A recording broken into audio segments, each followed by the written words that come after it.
Hey, what's going on? This is the Doug.Show. My name is Doug Cunnington, and today I'm talking to Hilary. We have a success story, and this is kind of like on the early side. So Hilary is making about $100 per month from ads and affiliate revenue. Her site's about 2 years old, and we're going to dig into it. So Hilary, how's it going today? Hey, Doug, it's going awesome. I'm excited to talk to you today. Yeah, I'm pumped. And we actually connected, I think, a year or two ago. I can't quite remember. So can you share the story how we started emailing?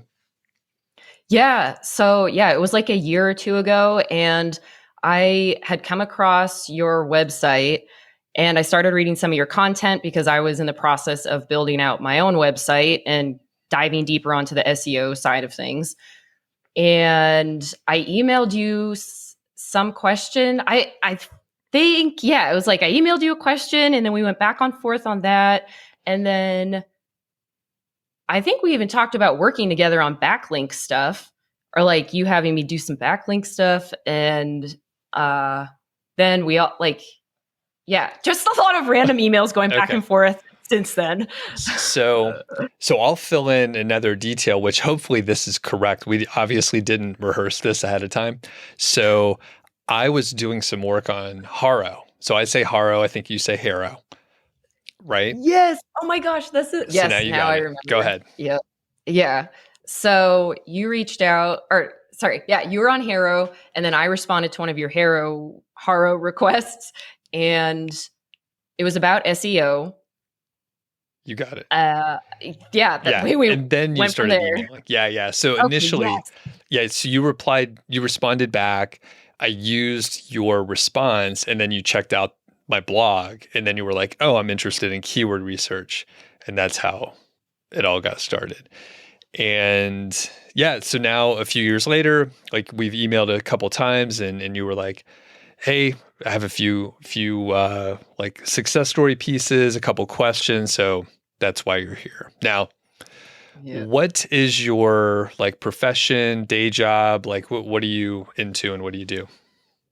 Yeah, I'm a freelance marketer, and it's mainly in SEO, social media, content writing. Okay. And yeah, so I was full time in that role for about 7 years. And then around the end of 2019, I switched over from full time to freelance remote work. Okay. Got it. And what's your degree in? Communications. Okay. So then you got into marketing and how was that world? I've never worked in a marketing agency or like any of that kind of stuff. So broadly speaking, what was it like? Oh, how that's a big question. It's exciting and it's very creative. Uh, but it's also like sometimes certain activities, it's hard to see the fruits of your labor, I'd say. Okay. Um, yeah. All right. So there's a reason you went part-time and went the freelance route. We had the pandemic, right? Did that time frame like line up? Okay. I made this huge life change right before the pandemic. So everyone's like, oh, like, the quarantine changed and all this. I'm like, no, I decided this on my own before that. Um, yeah. And basically, I've always wanted to be my own boss and make passive income. And so I decided, why should I keep putting all these marketing efforts towards other brands when I could just build out my own brand? So I thought, also working part-time would give me that extra time to focus on my own brand, which it has done that. And it's been an exciting and slow process at times, but I love it. So I wouldn't go back to full-time desk job life. I don't see myself ever going back to that. Amen. Yeah, I agree. So one thing I didn't mention in the intro that I want to throw out here is, you're making a modest amount at $100 per month, but one thing that you've been able to do is get crazy backlinks. You've been able to promote your site really well, highly effective in social media areas, I think. So we're going to talk a lot about those specific details. Now, you were exposed to the, marketing ideas and SEO, and you learned on the job. So that's great. How did you learn about like niche websites and that you could actually like earn money on your own? Yeah, that happened. Well, I want to preface it by saying before I went remote, my full-time job was actually in outreach and backlink building. And that's where I learned all about HARO and how to build relationships with publications. And I think that's kind of the segue that led me down this path of learning about affiliate marketing and how to build relationships and actually make money off of this stuff. Yeah, so it's all kind of blended together. Okay. Over time.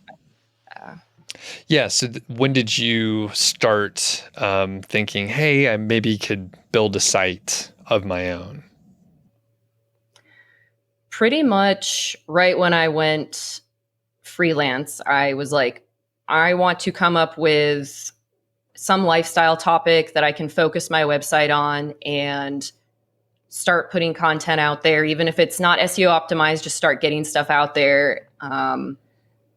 So yeah, pretty much right away. Okay, cool. And then had you built a site before that ever, or was this like really your first website? This was pretty much my first website. I think I'd made like a WordPress.com like movie review blog many years ago, and that's about it. Okay, cool. And let's break down some of the revenue. So it's about $100. Can you tell us where that's coming from? Yeah, so it's mainly two sources, and that's Amazon affiliates and Google AdSense. I'd say like 60 to 70% of it is coming from Amazon affiliates, and then the other 20 to 30% from Google AdSense. Okay. Yeah. Cool. And we were talking before we were recording, you do have a couple other affiliate programs. So are there a lot of those options in your industry?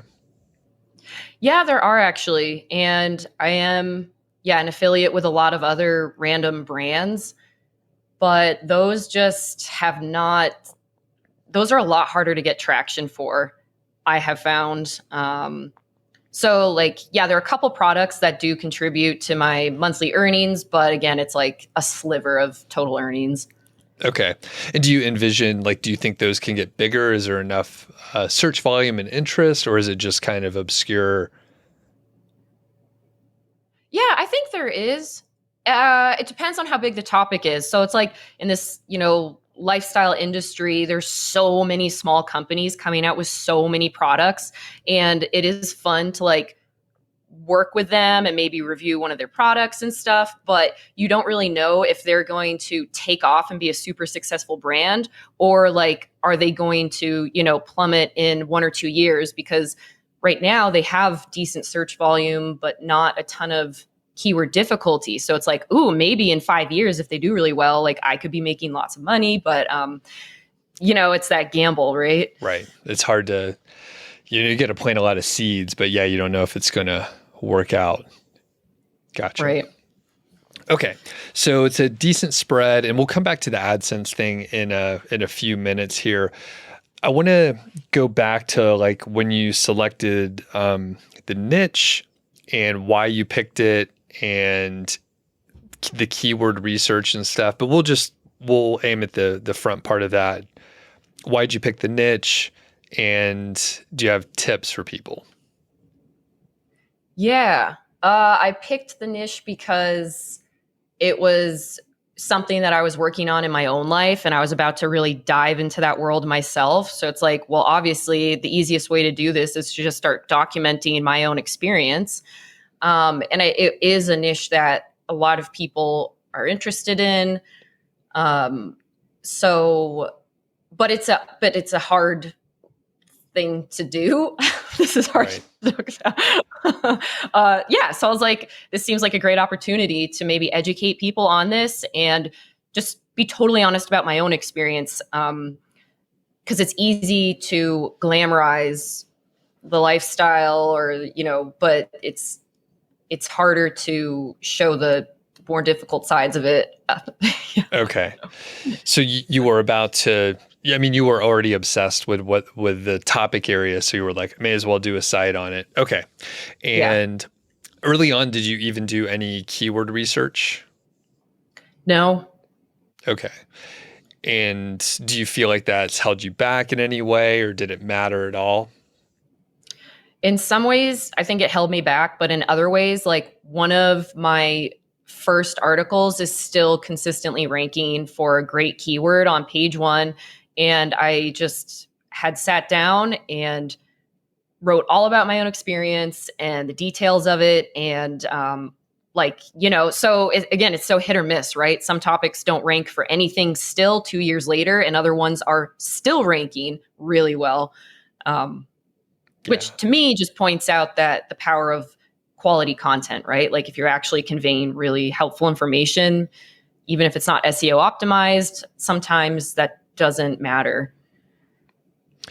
And I take it from your previous full-time work, you wrote a lot of content, right?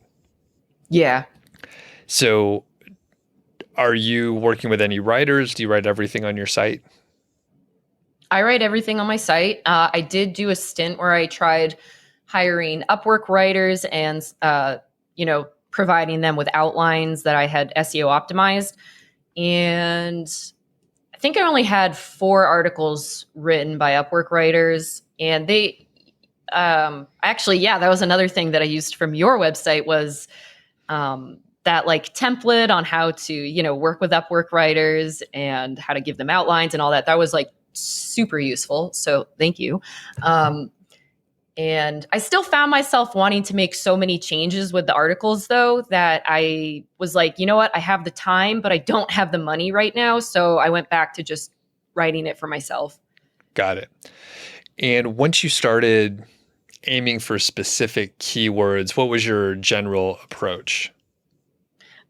This sounds like the KGR, baby. Oh, yeah? Yeah. So, in the beginning of my site,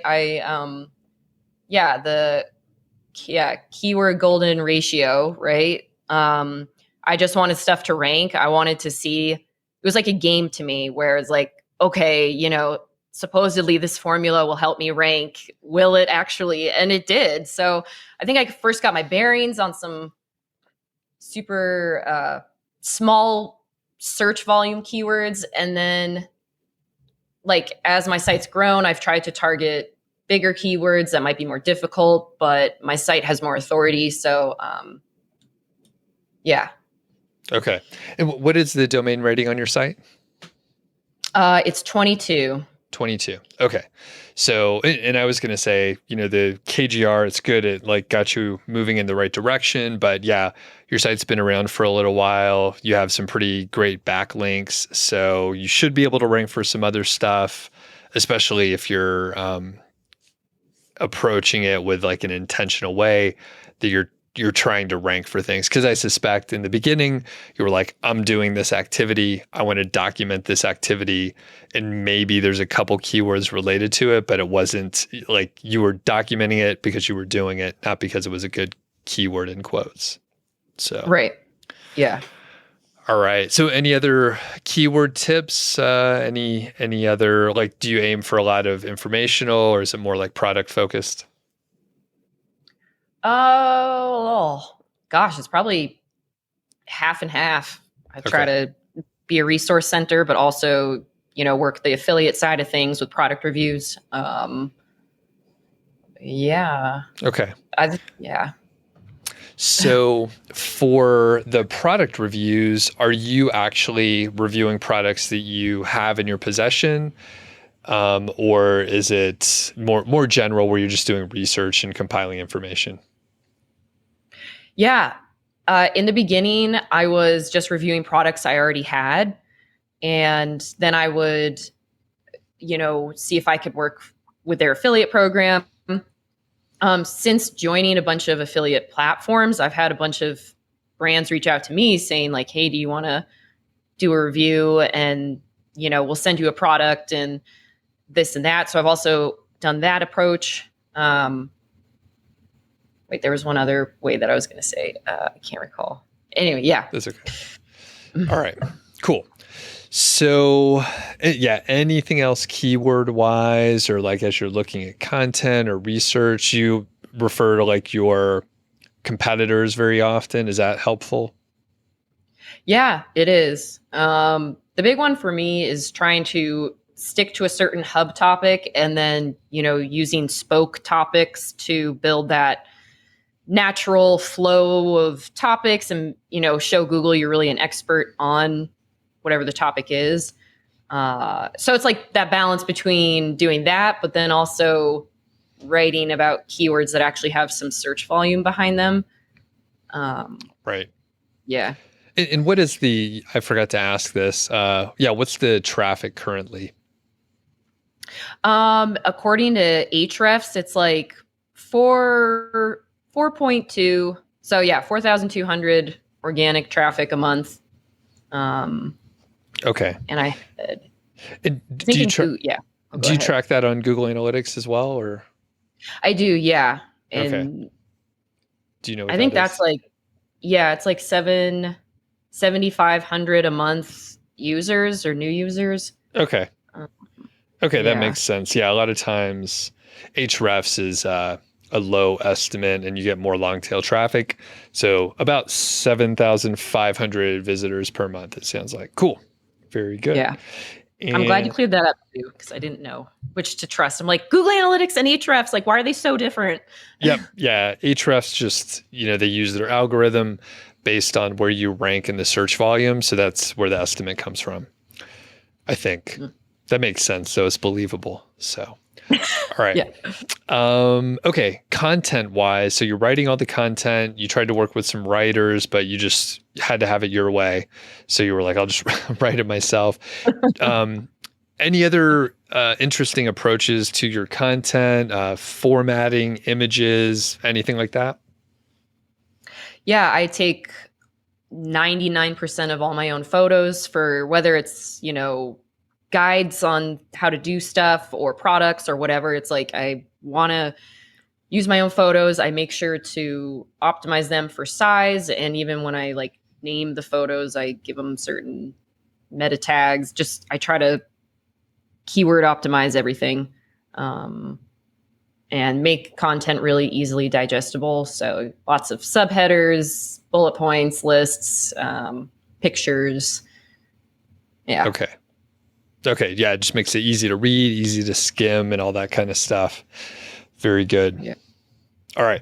So before we get to the link building area, you did mention the keyword golden ratio, and I am not sure if the KGR fits into this story I'm going to prompt you for, but we were talking right before we recorded about a certain keyword that you found that was a pretty good search volume and virtually no competition, and I'll set it up for you. So can you tell us that story? Yeah. I came across this keyword in Ahrefs and I was like blown away at the search volume and how allegedly easy it was to rank for it. And, it was keyword like apps like Rover. So when I Googled that, it was all these tech websites ranking for that. And like, I'm not a tech website, but I just wrote this article based off of the top ranking articles, and I did all my own research. I spent probably a few hours researching these different things, and within 24 hours, I was ranking on page 1 of Google for that keyword. It was low, but I was ranking there. So, and it has jumped up a little since then. What was the search volume? It was 900. Okay. And yeah, it's pretty cool that you can rank that quickly, especially your site is totally out of place on the first page there. And I think, based on what I know, people that would search for it would probably like want to read your information, not the tech sites. So what do you think of that? Is that a good assumption? That's actually a great point I hadn't even thought of. Yeah, it's like people, looking for this. I think they're going to be a lot more higher likelihood in my boat than in these tech websites' boats. Right. And I think Yeah, I think like when you have the tech websites, sometimes it's just whatever, a staff writer, they don't know anything about like the actual product or using it. They're just writing it based on the specs or whatever is described on, the app website. Exactly. So and yours is like you know the industry, like what people care about. So very cool. And how long ago did you publish it? Just curious. Probably a month or a month and a half ago. Okay. And it's just kind of slowly moving up. Yeah, I've made a few tweaks to it to help it rank, and I think it's in position 6 now. So awesome. Yeah. And is it something where you can get like referral revenue, or is it basically informational? With this one right now, it's just informational, which hurts a little to be like, oh man, I'm going to get money off of this. Yeah. Well, and I wonder, since it's an app, and I don't know if it would work, but since it is an app, you may be able to refer people to like the App Store or the Google Store and earn some money there. But yeah, I don't know. It probably wouldn't be as like high commission rate, but maybe something. Cool. Yeah. All right.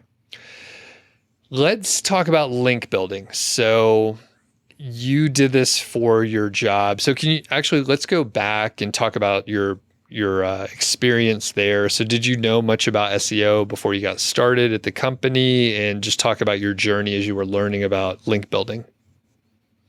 Yeah. Well, first I spent 4 years at a tech startup, and that was like, we were a super small marketing team. So I learned about, it was very high level, like content marketing, SEO stuff, all these different areas of digital marketing. But then my next job, let me say, in that role, I learned how to reach out to like influencers for webinars and collaborate on, podcasts or webinars or ebooks.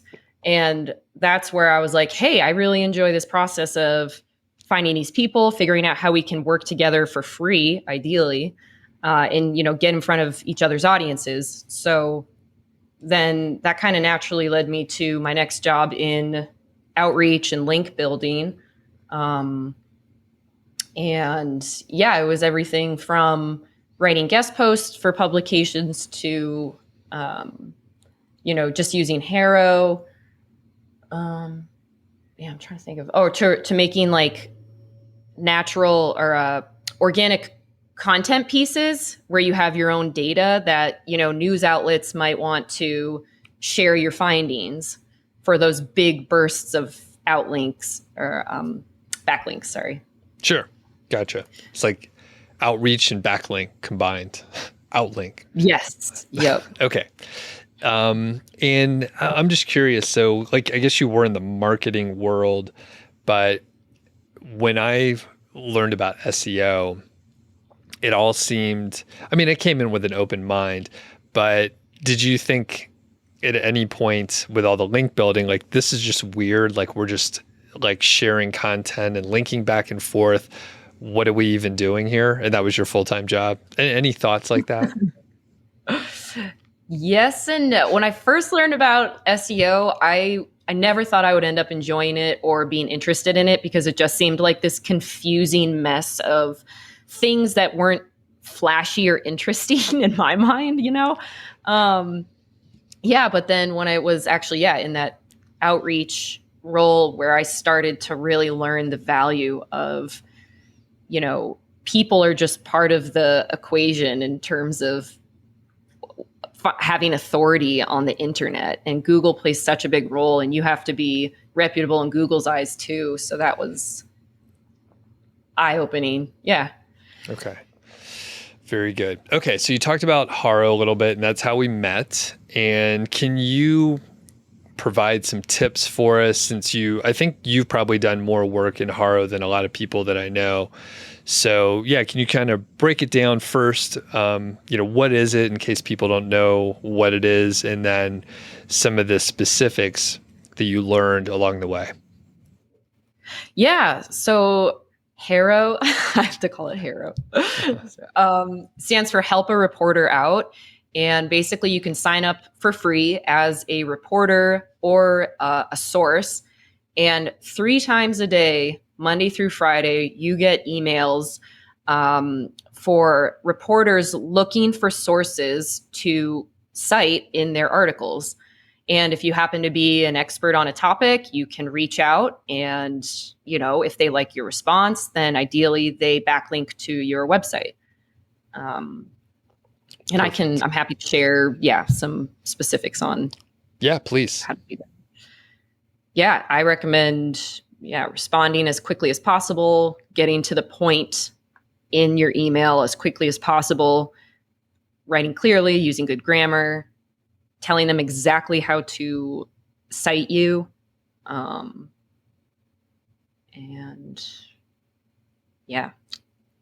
Okay. So the emails come out 3 times a day. Did you ever sign up for the paid version where I think you are notified, or at least you can get access to one of the requests as soon as it's approved? Did you ever use a paid version? I didn't know that was an option, actually. Okay. Yeah, and I've heard some people, it gives you a little bit of a jump. I think you have to either kind of monitor it more closely. I'm not sure if a notification email is sent to you through the day. That could be a little overwhelming if you ended up with hundreds of emails through the day. But I know there is a paid version, and it does give you a little bit earlier access, but that could be helpful to reply quickly. So yeah, totally. Is there a length or a number of bullet points or something like that you found to be ideal most of the time it works? Yeah. I'd say 3 to 5 bullet points.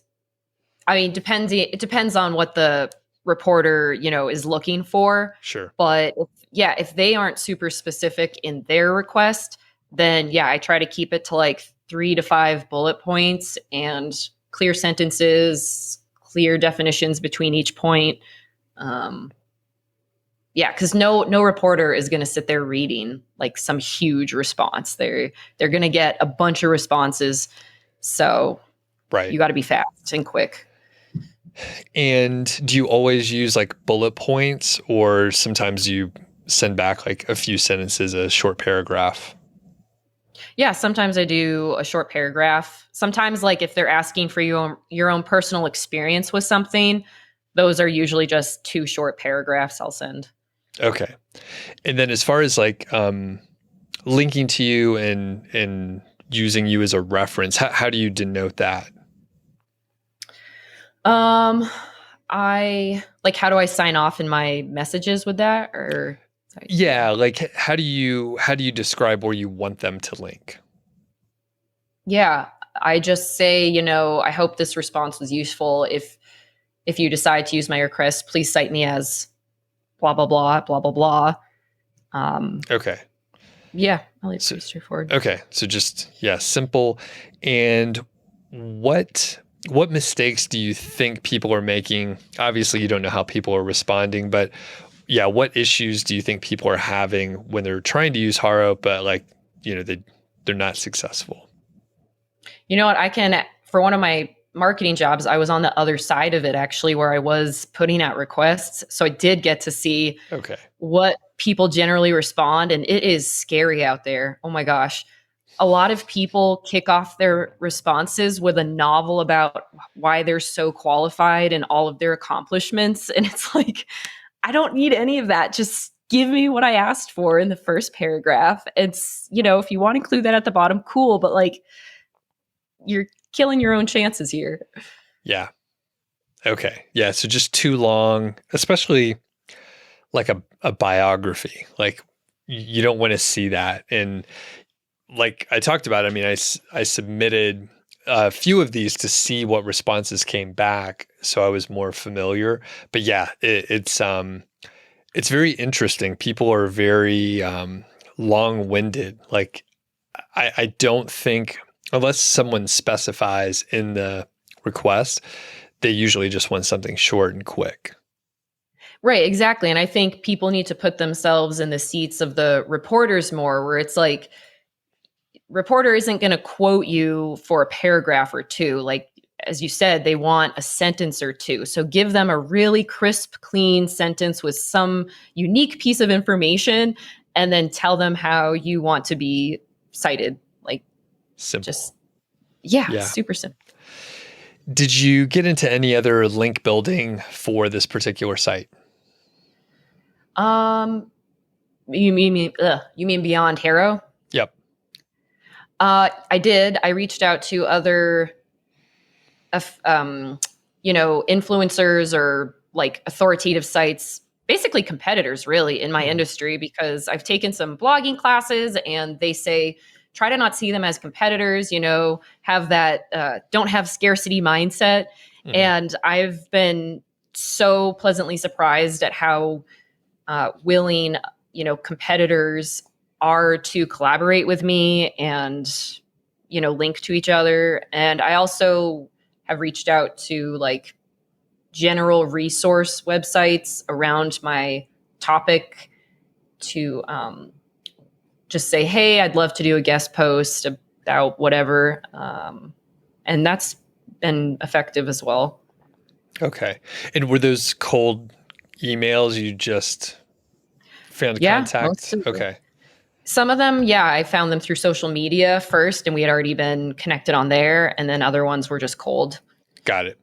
And I think, one reason why that probably worked out well for you, one, you reached out via social media. So like you already had a contact and you already were friendly. But also on your website, you have the, specific other places that you were featured. So it adds a whole lot of like social proof and authority and trust behind it.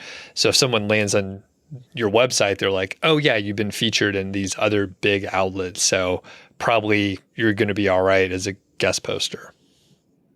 Totally. That's a great point. Yeah. And I'll say too, with social media, I think it helps to have a following. At least it doesn't hurt. I think that's just another way to build some level of authority for anyone checking you out. Mm-hmm. How many followers do you have on social media, like in a broad sense? I have 6,000. No. It's it's like 60 or like around 6,000 on Instagram, and really that's my biggest channel. My other ones are still probably under 1,000. Okay. Yeah. All right. And then have you gotten into TikTok?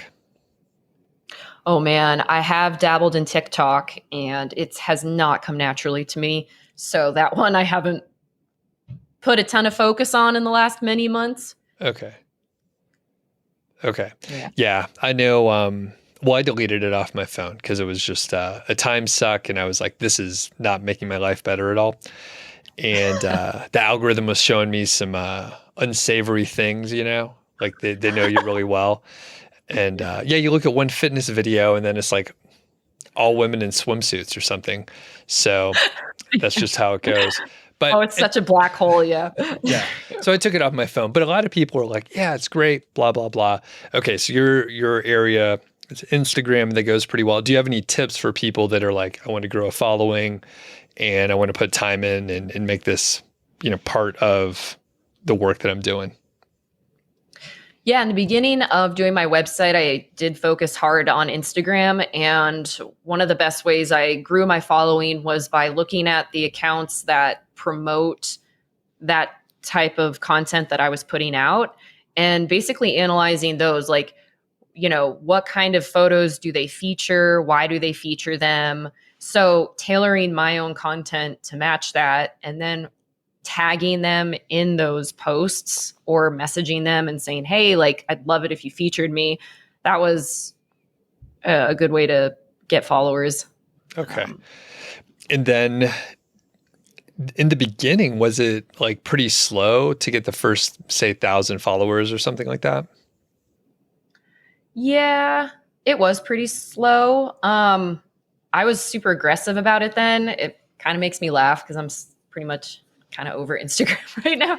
But, it was a matter of following certain hashtags, liking or commenting on tons of the most recent posts in those hashtags. And then, if someone commented back, maybe following them. I never did the follow for follow, or like follow someone and then they follow you and then you unfollow them. I never did that, but I did follow a lot of accounts that I'm like, okay, that was dumb. Why did I do that? Like, I don't need to follow all these accounts.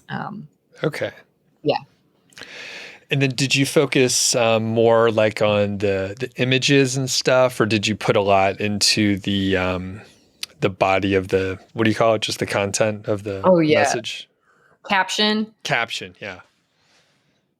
Both, really. I mean, I've always been into photography anyway. I've taken some classes on it. So I enjoyed trying to make a very attractive photo for a post. And then with my captions, that did not come naturally. I'm a pretty private person, but at the time it was like the more open and honest and raw you can be and like treat it as your diary. So I was writing these like long captions about my experience, which is cool to look back on and see in hindsight. And people resonate with that, right? They can relate to that experience. So that was cool, but it did take a lot of work. Yeah. Yeah. It sounds like a lot of work. Not for me. Okay. So we're going to shift and this is an ad. So we're going to talk about Ezoic. They sponsor these and I appreciate working with them. So one thing that you mentioned, Hilary, was you just have AdSense on your site. And I saw the ads there and I was like, oh, what is this? So why are you using AdSense and not a different ad network? I honestly didn't put a ton of research into what ad platform I wanted to use. And just in my mind, it was like Google Ads is what I know I can use. I trust it. So yeah, I just defaulted to it. Okay. And I think you should maybe look at Ezoic. I'll talk to you afterwards and make sure you get the right contact info. But generally, AdSense, not always, but generally AdSense, because it's so easy to implement, it does pay the lowest. And if you go to a different ad network, there's more advertisers. So the ad revenue is bid up a little bit higher and it's more valuable for you. And there's a bit more like upfront work. So one thing that I think you mentioned was like, you already had AdSense going, the code was in there, it's working, you're earning a little bit of money, but you're in a spot where, your traffic is growing. It's actually growing quite a bit over the last few months here. So there's a good chance once you get over the initial like setup, there's some overhead to integrate things, but once you get over that, usually it's pretty quick, of maybe like a quarter or so when Ezoic optimizes the ads and understands your site and they do A/B testing and all that kind of stuff. So then hopefully you'd earn more. So we'll talk about it later and maybe you could check it out and it would boost your earnings like almost like right away. Okay. So, hey, I'm all ears, I'm trying to make a nice dime off of this. So let's talk. Perfect. And then additionally, we were talking about the analytics before, but there's they call it big data analytics on Ezoic, and it's just a full dashboard where you can break down like different metrics and see like which pages are earning the most, which pages are getting the most traffic, that kind of an obvious one, and a bunch of other different ways to like slice and dice and see like, is it mobile traffic? Is it desktop or whatever? So a lot of these different pieces that can give you insights on, maybe a certain piece of content is usually looked up on a desktop and bigger ads can be shown. So it's like earning more money, stuff like that. So anyway, I like that. We'll check it out. And yeah, on a random side note, when I first launched Google Ads, it was last October, I think. And I was super pumped. I was making, for me anyway, it's exciting, like over $1 a day, maybe $3 to $5 a day. And I was like, woohoo. And then it was growing, and then just totally plateaued and then just started going downhill. And it's kind of been doing that since. And it didn't seem to totally correlate with my site traffic either. it was odd. I couldn't pinpoint what was happening, and I've kind of been stuck with it too. Gotcha. I think part of it, the retail season, if you put it in October, like there's more advertisers, more money. It's the end of the year. And then, of course, right now we're recording in like mid-July 2022. We're like kind of in a recession. Inflation's crazy. So advertisers advertisers aren't spending as much, and they're like, we don't know what's going to happen. So there's just a bit of uncertainty. So I have heard and seen like even affiliate revenue is down. People aren't spending quite as much. And then advertisers are not spending as much either. So could be a couple things. But anyway, thanks to Ezoic, and I'm starting to sneak the ads in conversation so people don't even know it. And they listen because we're still talking about normal stuff. Okay. We'll talk about mistakes now. So any mistakes along the way from starting the site or even more recent stuff? Probably my first initial mistake was launching my website on Wix. I used it because at the time, that's what my sister was using to run her doggy daycare, but she was running a business, like a local business. So it made sense for her. And I was like, oh, she's using it. She likes it. So I'll use that. And I didn't do any research on that. And it was probably a year later that I was like, oh, I need to be on WordPress because Wix has no SEO optimization. It's not made for this kind of stuff that I want to do. But migrating my content over to WordPress from Wix was a nightmare because it's like one of the few platforms that doesn't talk to WordPress or something. I'm not like, a lot of times it's as simple as just, sending a code over or something. Yeah. And that was, not the case for me. It was all manual. So that was a big learning curve there. And I'd say in the beginning, I wasn't writing with SEO in mind, but I don't regret that because that's just naturally how I started. I'm trying to think too. I do think it's important. Like there's have been some new products that have come out in my lifestyle that I didn't jump on the bandwagon right away, and I watched them explode in popularity. And those would have been great keyword opportunities that I wish I had jumped on right away. But now they're really competitive and Gotcha. Okay. The migration, like anytime you have to migrate to another platform, there's always headaches. Even like just changing a WordPress theme sometimes can leave artifacts. So have you switched themes too, or? I've updated themes, which that's been a whole thing in itself. I was like adding all this tracking code or specific code in the parent theme and not in the child theme. So then when it updated, like I lost my Google Analytics for a week because of that. And just, going to the school hard knocks. Yeah. Okay. Any other mistakes? None big. Oh, also just look out for your site speed. Because that was another thing. I was like, why is my site maybe not growing as much or whatever? And then come to find out it was just loading really slowly for people. So I actually hired someone that I had worked with in a previous blogging course to work on that. And so that's been awesome. Got it. Okay. Yeah. So how has the success of this site impacted your life? It takes up a ton of my time. And I can say when I wake up every morning, like I'm so much more excited to work on that than go, sit at a desk fulfilling someone else's dream. So I love it, but it's also mind numbing sometimes because I so want this website to become real passive income in the next, 5 to 10 years. So like it challenges me to be so patient, and I have to remember to like just do small things every day. Don't get stuck in analysis paralysis. Nice. Yeah. And one thing I forgot to ask, how many articles are on the site currently? I think there's around 60 to 70. Yeah. Okay. Nice. Very good. All right. So, do you have any tips for people that want to replicate your success? Of course, the whole conversation, you've been providing tips, but if there's anything you want to highlight here, that would be good.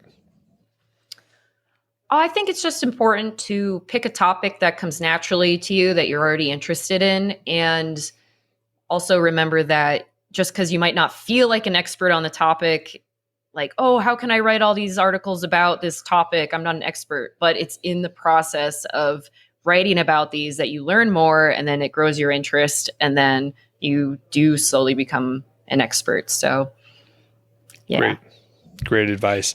So we're not going to tell people where they can find you. We're trying to, keep your site somewhat private, but what's coming up? Like, you have about 60 articles, you have a pretty big vision, you want to earn some money. What's coming up, say, in the next 12 months on your site? What are your goals? And I'll leave it kind of open so you could, describe it however you want. Yeah, I think from an overall site strategy, as I was telling you before, actually honing in on one topic more, because right now it is a little, not all over the place, but hitting on a lot of different subtopics. And I want to become the expert on one topic, and then I want to put out like an ebook or have some kind of downloadable that, encourages people to sign up on my website right away. And that ebook should be like the hub topic to everything. And those are the plans right now. And then do you have any specific goal on like how much content you want to publish or anything like that? Do you have like a big list of keywords you're kind of thinking about or anything? Yeah, I do probably have like 30, just not a huge list, but it's like 30 keywords that I could target right now, and putting out, I'd love to be putting out, 6 articles a month. That probably still sounds low. I know some people are doing like 50 article pushes in a month. I just don't see that happening for me. Sure. Well, one thing I'll throw in, I do a lot of interviews, and there's 2 different sets. So some people are like high volume. They're even using like AI tools, and maybe the quality of the content's lower. They barely edit it, or they have writers that are, that don't care about the topic at all. They're just churning it out. So those are the people doing, 50, 100 articles a month. Then there's another set like you that are writing the content. They're on their own. They're taking their own images. They're spending a week on one article, and that content is so much higher quality. Like, it's the people that are earning the most seem to be writing the content themselves on sort of I was going to say a per article basis, but it seems like the revenue is pretty high when people are writing the content themselves because they care about it more usually. Thank you. As you said, it's the slow burn, right? So it's good to hear that because I'm not pushing out these huge bursts of content. I don't see those huge bursts in traffic or keyword rankings. So sometimes it's like, I need that like reassurance that I'm, on a good track. But and I can say too, like, just going back to my older content and optimizing that and watching things jump from page 3 or to not even ranking to like page 1 or 2 has been super rewarding. So, yeah. Cool. Well, you're patient, you're working hard on it. So hopefully we can get an update from you in a few months or so and hear how things are going. And do you want people to follow along anywhere? Do you want to provide any other information? And it's totally fine if you don't. I think I'm good for Perfect. now. Maybe we'll see, where I'm at in a few months. Cool. Yeah, I'm good. All right. Well, thanks, Hilary. It's been fun catching up, and we'll talk to you soon. Sounds good. Thanks, Doug. Talk to you later.